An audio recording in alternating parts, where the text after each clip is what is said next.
Hello and welcome back to your Chem 4 lecture. We are moving on into chapter 4 now. And in chapter 4, we're going to talk all about elements and compounds. And we were able to classify matter in the previous chapter. And one of the classifications was elements. That's part of the pure substances. We mentioned, oh, look up on the periodic table. Those are the 118 elements. Well, now we're going to drill down a little bit further, and we're going to explore the periodic table, see what those elements do exactly, and see what some of the properties of those elements are. What separates one element from another, that kind of thing. So what are elements? Well, remember, they are pure substances, and they build up all the other things that are around, right? So you have these 118 building blocks in the universe, and that puts together to make everything that you have. These cannot be broken down into simpler substances because each element is composed of atoms of only that element. So it's the atoms that kind of make things different, that differentiate between like oxygen and hydrogen. And we'll get into why that is or how that is in a little bit, but that's what we're kind of focusing on here, is that at the submicroscopic level, these elements are determined by the atoms that make them up. And sure enough, if you see the periodic table, you will see and this is obviously not talking about this PowerPoint, but talking about the book. If you look at the periodic table, that has all the elements that are known to exist. Here's an example. Sulfur is an element. It's got this like bright yellow color to it in its pure form.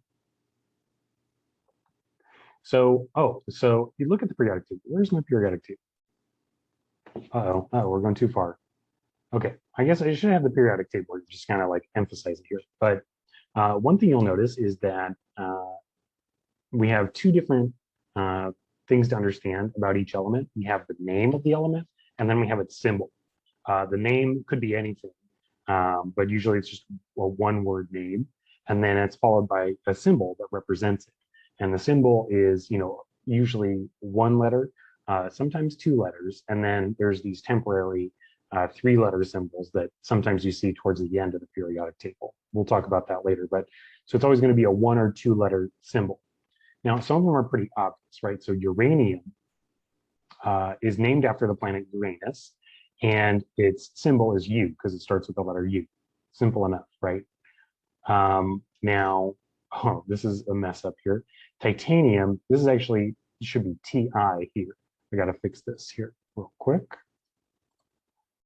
T lowercase I. I don't know, maybe that I accidentally had that in all caps or something like that, but T lowercase I. TL, which is what we're looking at there, is thallium, which is different. And that's named after the Titans of Greek mythology. There's chlorine. So chlorine is Cl, probably an element that you've heard of before, like when you go to the pool, for example. And that's named for its color in Greek. So chloros is like a greenish yellow color. And sure enough, if you look at chlorine gas or chlorine dissolved in solution, has this greenish yellow tint to it. Iodine, very similar, named iodes, named after iodes, which means violet in Greek. Let's see, anything else interesting here? Oh, there's place names. So look carefully on the periodic table, and you'll see a few names that you might recognize. For example, there's americium, which is named after America, the United States of America. There is californium, named after the state of California. There is berkelium, named after Berkeley, for example. There's also there's also elements that are named after people. So there's curium, which is named after Marie and Pierre Curie, two famous chemists, and I think Pierre was a physicist at the turn of the 20th century. Copernicium, that's there too. Einsteinium, you probably recognize, named after a people. So there's a big, this doesn't matter, but there's a big group of chemists called the International Union of Pure and Applied Chemistry, or IUPAC, that's responsible for basically keeping the periodic table and saying, okay, these are the names, these are the symbols. And there's a whole process you have to get through if you have a new name for an element, or if you find a new element and you want to name it, there's a whole process you have to go through. Other names we just have known from antiquity. So like gold, for example, has been named in almost every human language. I guess I don't want to stay too far, but from the beginnings of human speech, people knew what gold was, and so we always just called it gold. The other elements like that are, I know silver is like that as well, and then usually like carbon is one of the ones that's been named for a long, long time. And there's a few others as well. And again, those names are just handed down from the beginning of time, or recorded time, I should say. Okay, chemical symbols. I already mentioned this. There's 1 or 2 letter symbols for each of them. And the reason that we have 2 letter symbols is because, well, we have 118 elements and we only have 26 letters, right? So we couldn't assign each of them 1 letter. So like carbon came first, so it gets the letter C. Cobalt was discovered later. So to give it a symbol, we give it the CO symbol, like that. Other ones you're probably familiar with: hydrogen is H, nitrogen is N, sulfur is S. Keep in mind, okay, so yeah, what I really want to say here is that if you have a 2-letter abbreviation or 2-letter symbol, the first letter is always capitalized and the second one is never capitalized. Here's the important kind of way that you can show it. So capital C, lowercase o is cobalt. That's important. If you put capital C, capital O, that actually represents that there's a bond between carbon and oxygen. And this is actually another chemical compound called carbon monoxide. So if you were to write it this way, we wouldn't get the element cobalt. So clearly there's a problem there, right? That's why we make sure that the second letter is always lowercase. Okay, so here's some common elements, names, and symbols. So, okay, I'll just tell you right now, the next quiz that we have is going to be a quiz based on memorizing names and symbols of elements. Basically, I'll probably give you like 10, either 5 or 10 symbols or names, and you have to fill in the table basically where I give you the name and you give me the symbol, or vice versa. And they're going to be from this table here, table 4.2. So the way that you want to do this is just start by making flashcards right now. And the flashcards should have on one side the name of the element, and on the back side have the symbol. And then you should be able to quiz yourself going both ways through your flashcards.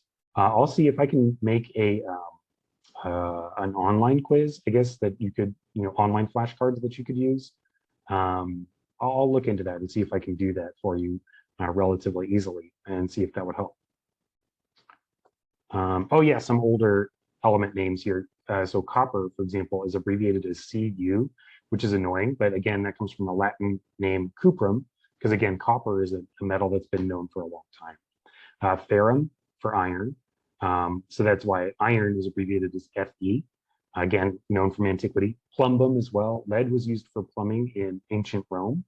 And so that's why it gets its name plumbum, and then the abbreviation Pb. Yeah, some other interesting ones here, just to kind of point out. Mercury is Hg, hydrargyrum, again, another one that we've known for a long time. Oh, a couple miscapitalized I's here. Hold on. Let's fix those while we're here. Nickel and silicon, both are lowercase there. That's not a, oh, and then titanium over here is messed up as well. There we go. Okay, so those are for example. Now, let's go ahead and look at these Latin names real quick, give it a little closer look before we do our sample exercise. So yeah, most chemical symbols use letters from the current names, but some are derived from ancient names. Gold is Au, silver is Ag. These are both from the Latin names of the chemicals. And there's a bunch of other ones. Basically, anytime you see one that doesn't really match up, like it's going to generally be like the Latin name or another name. Like sodium, for example, is Na. That's from an older name for it, natrium. Okay, so here we are with sample exercise number 1. Now, for now, I just expect you to kind of like look these up on the periodic table and fill this out. Not much else I can do, but pretty soon you'll know these really well. So go ahead, pause the video here and complete sample exercises 1 and 2. And when we come back, we'll look at the answers together, okay? So pause it, be right back. So let's take a look here. Iodine, capital I, iron, Of course, iodine uses the I. So what are you going to do? Use the ancient name, or the Latin name, I should say, which is ferrum. So capital F, lowercase e. Magnesium, easy enough. Capital M, lowercase g. Zinc, capital Z, lowercase n.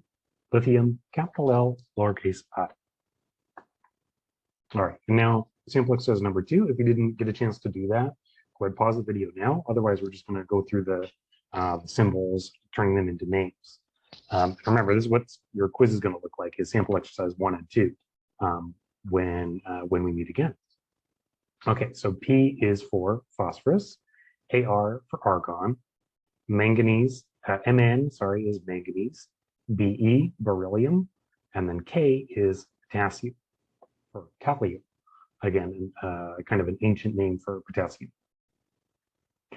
Okay, so of course, we like to link chemistry to what you understand from health. And one of the most interesting elements on the periodic table is mercury. A lot of periodic tables will show you, which elements are solid at room temperature, gases at room temperature, and then they'll show you liquid at room temperature. A lot of elements, like the metals, are all solid at room temperature, and a lot of non-metals, those are on the right side of the periodic table, are gases at room temperature. But there's only 2 that are liquids. There's bromine and there is mercury. So mercury kind of stands out. It's also a liquid metal. So, it has this metallic look where it's shiny. It just appears just like a metal, except it flows like a liquid. So of course, as soon as people saw this, this is something that people were wondering about for a long, long time. And so, people would kind of use mercury for a lot of different reasons. The first barometers were made out of mercury, for example.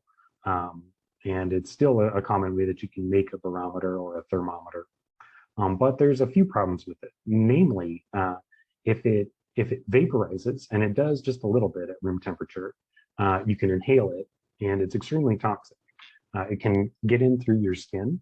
So if you have it in your hands and you have a cut in your hands, for example, the liquid mercury can enter your bloodstream. And of course, if you eat food that contains mercury, or if you drink water that's contaminated with mercury, you can get it into your body that way too. And in the body, it actually is going to really mess with your cell function and lead to cell death. Mercury specifically damages the brain and the kidneys. So mercury exposure can lead to brain injuries. It can cause mental retardation, especially if it's absorbed at a young age, and it can decrease physical development as well. So this is why it's important to not expose young children and babies to mercury. And again, you don't want to be exposed to it either, because it can limit your lifespan basically. So it's extremely problematic for that reason. And you can determine mercury in blood. You can sample it from urine, and also in your hair. Your hair kind of keeps a record as it grows out of the amount of mercury that someone's exposed to. So those are ways that you can sample for mercury. But it's one of the most toxic elements that comes up in class. So yeah, a lot of these elements are not going to be very good for you. Okay, so that brings us to the periodic table. And the periodic table is the way that we organize the elements. So the first development of the periodic table is credited to a Russian chemist, Dmitry Mendeleev. Basically, by the mid-1800s, chemists had found about 30 elements, and they were like, okay, these elements all seem to be really important. And we know a few things about them, right? They can't be broken down into other substances.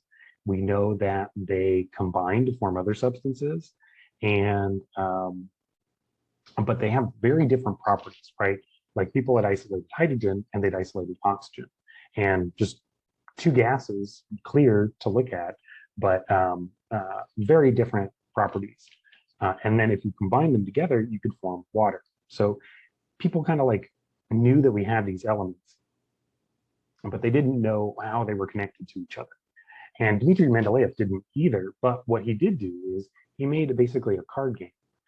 And he's from Russia in the 1800s, and he had long train trips to take across the country from Moscow in the east, or St. Petersburg, I think, also in the east, all the way out west to where his family was living. And on the train, you have a lot of time kind of to yourself. And what he did is basically he took a card and wrote down the name of each element, the symbols that they used at the time, and then some of the chemical properties of those elements. And he just started trying to arrange it in a way that made sense, like trying to figure out the patterns behind these elements. Because at the time, we didn't really know, but it was kind of guessing.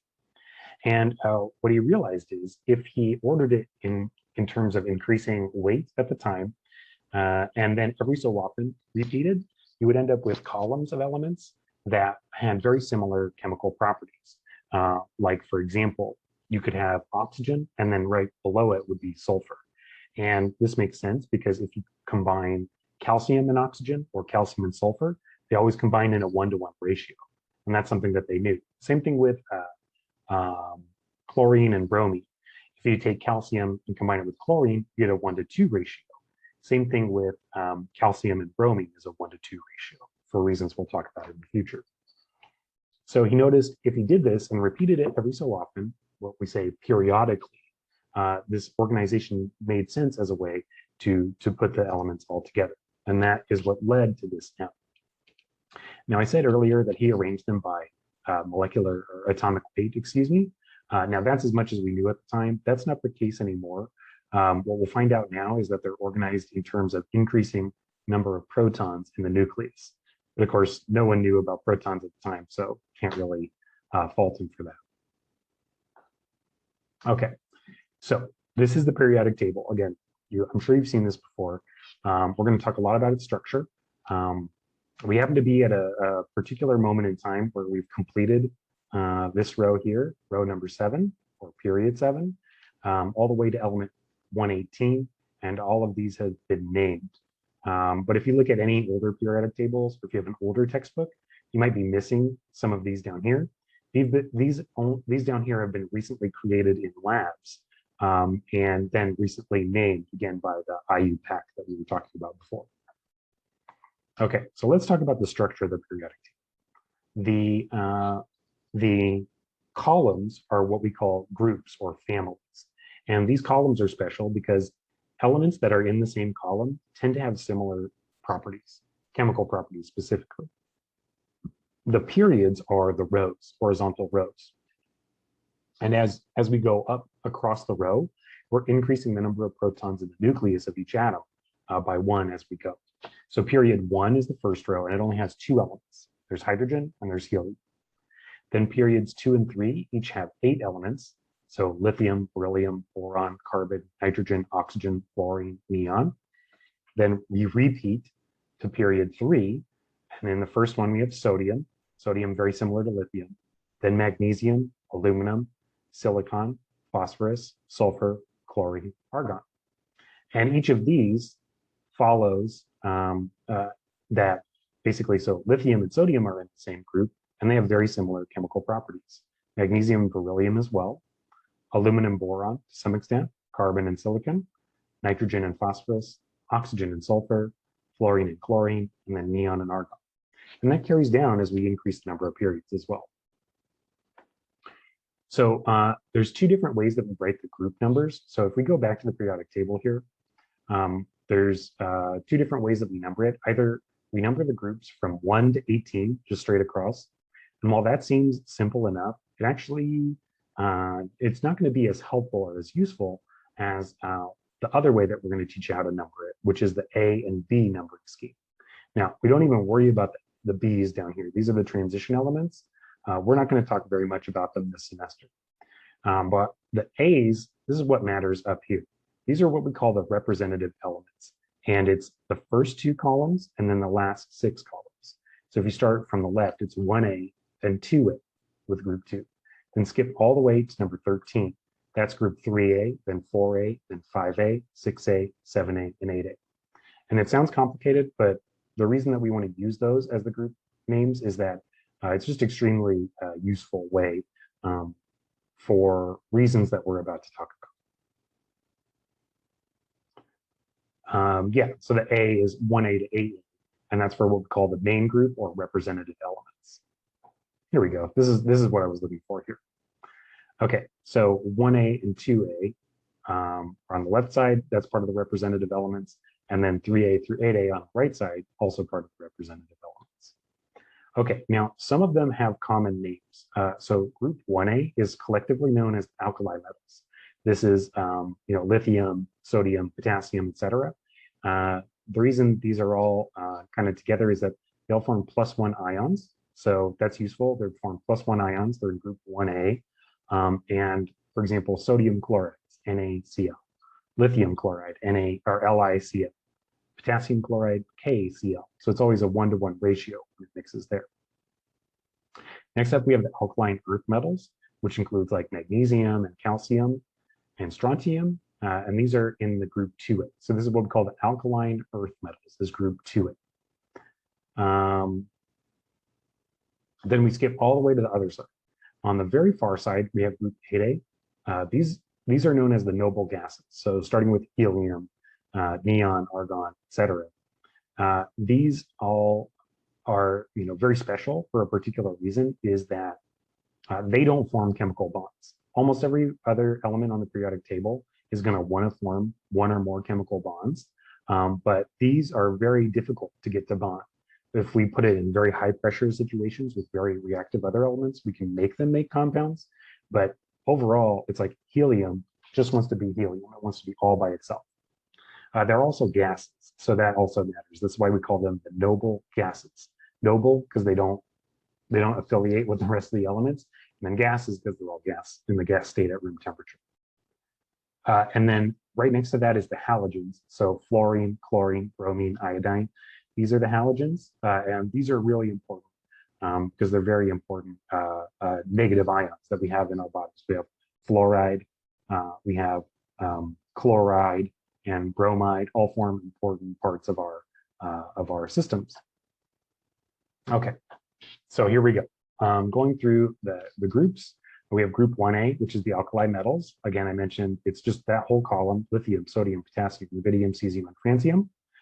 Group 2A is called the alkaline earth metals. It's beryllium, magnesium, calcium, strontium, barium, radium. We don't give common names to group 3A through 6A. They do have common names, but we just don't use them, so don't worry about that. We come to group 7A, which is the halogens. And the important ones there are just fluorine, chlorine, bromine, and iodine. These technically count, but they don't really matter. And then finally, we have the noble gases, with basically helium through radon as being the relevant ones. So helium, neon, argon, krypton, xenon, and radon. Okay, so why are these in the same group? Well, the alkali metals, they all look similar. They're very malleable. In other words, you can press them and mold them into easily into shapes. And they're also very reactive in water. So I think one of our labs this semester, we're going to take a piece of each of these and drop it in water, and we'll see the reactivity. But basically, I don't want to spoil it, but they're very reactive with water. The halogens all form what we call diatomic elements. So if you take chlorine, it just by itself, you don't get atomic chlorine. Instead, you get diatomic chlorine, or Cl2. Bromine does the same thing, Br2, and iodine does the same thing, I2. Yeah, so these are the halogens, 7A. These also form like a 1-to-1 ratio with the alkali metals, right? So for example, when lithium combines with bromine, it's always 1-to-1 lithium bromide. Okay, sample exercise number 3. Hopefully this made sense. If it does, go ahead, give it a shot. Work on sample exercise number 3. Pause the video now, give it your best shot. Once you're done, we'll come back and we'll have the answers and we'll make sure that we understand it. So go ahead, identify the element that matches each of the following descriptions. So group 7A, period 4. What's that element? And of course, you can use your periodic table. You always have a periodic table on the test to help you out with. Okay, so go ahead, pause the video, and I'll see you in a minute. Okay, we're back. So group 7A, period 4 is bromine. Group 2A, period 3 is magnesium. Group 5A, period 2 is nitrogen, and group 6B, period 4 is chromium. Okay, so that's how we organize the periodic table. Now let's talk about some patterns that show up on the periodic table when we organize it that way. One is that if you look, you'll notice that on the left side, that tends to be where we see elements that we identify as metals. On the right side, that's where we have a group of compounds that are definitely not metallic, that we call the nonmetals.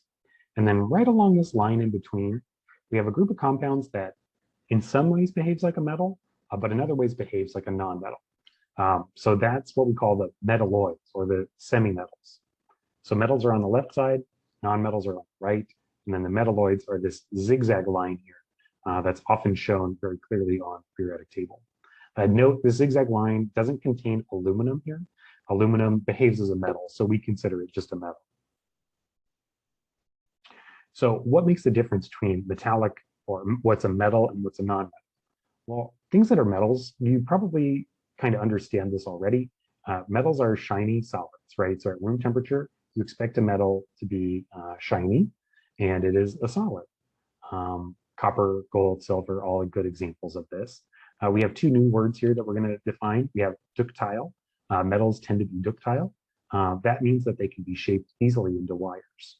And they are malleable, which means they can be hammered into a very flat sheet.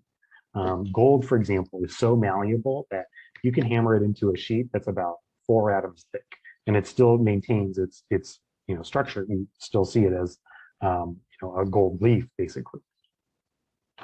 Metals are all good conductors of electricity, right? We know copper carries electricity from into our houses and around. And they tend to melt at very high temperatures. So it takes a very high temperature furnace to melt a metal. And sure enough, they're all solids at room temperature except for mercury, which we already talked about. Okay, now what makes a non-metal? Well, basically just the opposite of what we just said for a metal. It's like, okay, I know what a metal is. So then it doesn't match that, then it's probably a non-metal, right? So non-metals include a lot of elements that are very important to our body, like hydrogen, carbon, nitrogen, oxygen, chlorine, sulfur. These are some of the most important elements in our body. Again, they don't tend to be shiny, ductile, or malleable, and they tend to be very poor conductors of heat and electricity. They tend to melt at low temperatures, and then tend to have low densities. I don't think I mentioned this, but metals usually have higher densities. Some elements are gases at room temperature, so some of these nonmetals are gases at room temperature, including hydrogen, nitrogen, oxygen, etc. And that brings us to the metalloids. So there's only a few properties that really matter for metalloids, but any element that's on that zigzag line other than aluminum is called a metalloid. And these exhibit some properties of metals and some nonmetals. So some of these are very shiny, like a silicon. If you see just a rock of silicon, it looks very shiny. So you might think that it's a metal, but it's a very poor conductor of electricity. Now, silicon is really good because you can trick it basically into conducting in one direction, but not conducting in the other direction. And that's what we call semiconduction. You can basically modify it to be either a conductor in one case or an insulator in another case. In other words, it's either conducting or not conducting. This is really useful for computers. I'll just kind of briefly mention this here. It's really useful for computers because computers speak in like a binary language where it's either a 1 or a 0, right? That's all the information, and then it slowly adds up until it's something that we recognize. But the way that silicon can be used in this way, or any semiconductor, is that you can say, okay, when this bit is conducting, that's a 1. When it's not conducting, that's a 0. And then you just kind of sequence those out, and then you have a series of 1s and 0s next to each other. That's a way that you can store information. And that's why silicon is so important to that.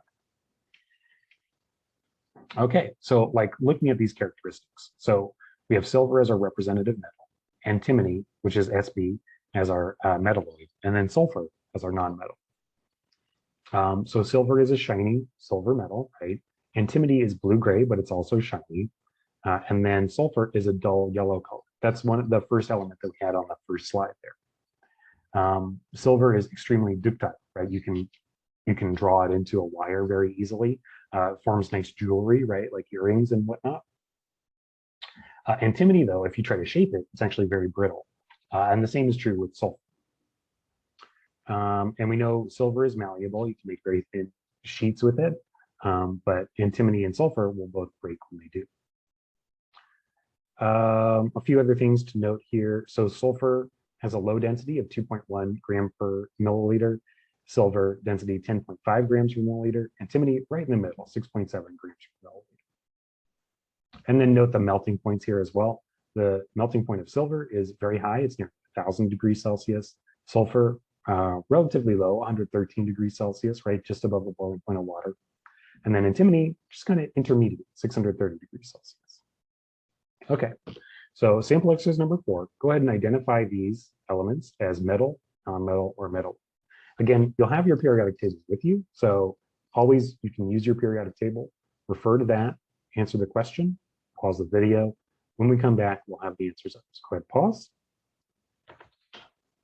Okay, let's take a look. So first we have sodium. Sodium's on the far left of the periodic table. That's a metal. Bromine on the far right of the periodic table. It's a halogen. That's a non-metal. Okay, boron. Boron's right on that zigzag line, and it's not aluminum, so we know that it is a metalloid. Manganese, that's in the transition elements. That's a metal. All those transition elements are metals. And then finally carbon. Carbon in the upper right-hand corner. That is a non-metal. Okay, and then finally, let's go ahead and match the group elements to the description that's listed. So for example, I'm asking you what metals are in group 4A, which is group 14, then what non-metals are in group 5A, and then finally which metalloids are in group 4A.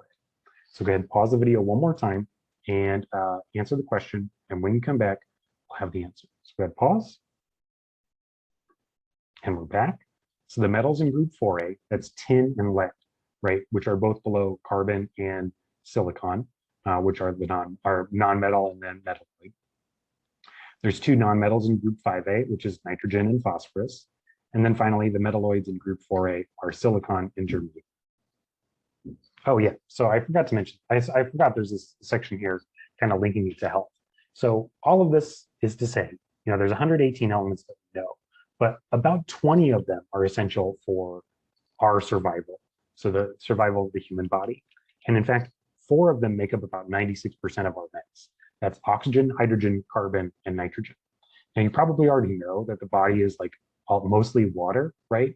So that accounts for a lot of the hot oxygen and hydrogen. And then the proteins and nucleic acids and everything that make us up are made out of carbon, and they include some nitrogen as well. We also have important minerals in calcium, phosphorus, potassium, chloride, sulfur, sodium, and magnesium. These are all important for various reasons. Calcium, of course, is bones and teeth. That's what it's made out of. We have phosphorus, which is important for DNA. It's the backbone of DNA. We have potassium, potassium and chlorine, which are both involved in, and sodium and magnesium as well, actually, are all involved in the movement of charge, the flow of charge throughout our body, and making sure that we have a good homeostasis. And then sulfur is a very important part of a lot of our proteins as well. Let's see, did I miss anything here? Yeah, muscle contraction, that's part of the signaling process, like the sodium potassium pump that we're going to talk about in the future. And other, cellular metabolism regulation. So as it turns out, we just need about 20 elements total, and we can live off those 20 elements. Most of it being oxygen, carbon, hydrogen, nitrogen. And then we have our macrominerals, calcium and phosphorus, potassium, chlorine, sulfur, sodium, and magnesium are all very important for that. Okay, so the other elements that are essential are what we call microminerals that we only need, a small amount of, which is the transition elements in period 4 and silicon and molybdenum and iodine in period 5. All of them are present in the human body, but in very small amounts, sometimes less than 100 milligrams. And one thing to note about these microminerals is that if you have too many of them, they can act as poisons as well. So you need just the right balance of for these microminerals. So for example, iron, of course, iron is crucial because it's part of our oxygen carrying network, which is hemoglobin. It's the very center of that molecule. Silicon is needed for bones in particular, and then also teeth, tendon, ligaments, hair tissue. We have zinc, copper, and manganese, which are all transition elements that are needed for various proteins. Sometimes very few, but other times, they just show up at the most important place where they're used. Iodine, maybe the most famous of these. You just need a little bit of iodine for your thyroid function. So this used to be a big problem in let's say early 1900s, where people were just not getting enough iodine in their diet, and they would develop massive growths on their thyroid that were called goiters. Basically, once we figured out that the goiter was related to iodine in the diet, the government kind of mandated that salt companies would put a little bit of iodide in with sodium chloride. So your iodized salt is sodium chloride with just a little bit of iodide, or sodium iodide in there. And that's just enough to keep your thyroid functioning. And that, reduced the thyroid problems for a lot of people. And that's why we don't see goiters around as much anymore. What else do we have here? Molybdenum. Okay, this is a little controversial. Arsenic is not always considered a micromineral. Arsenic is one of the most poisonous elements that there is. I know I already mentioned that for mercury. Arsenic is toxic. If you take a certain amount of arsenic, you will die. It will just kill you immediately, right? We talk about how mercury is bad for your brain and it'll mess up your kidneys. Well, arsenic will just straight kill you. But there's some studies that indicate that maybe a small amount of arsenic is okay and maybe needed for growth and reproduction. Again, that's pretty controversial. I don't think that's perfectly sourced just yet. And then very, very micronutrients, chromium, cobalt, selenium, vanadium, that are just needed in milligram amounts for every function to work. So that's them there. Yeah, so those are the 20 elements that make up the human body, and those are the 20 that you need to make sure that your body's going to function just fine. Yeah. There we go. Okay, so that takes us to the end of the first part of chapter 4. When we come back, we'll talk a little bit more about the elements and how that affects the periodic table. Okay, well, that's all for today, but I will see you very soon. Until then, let me know if you have any questions down below. Bye-bye.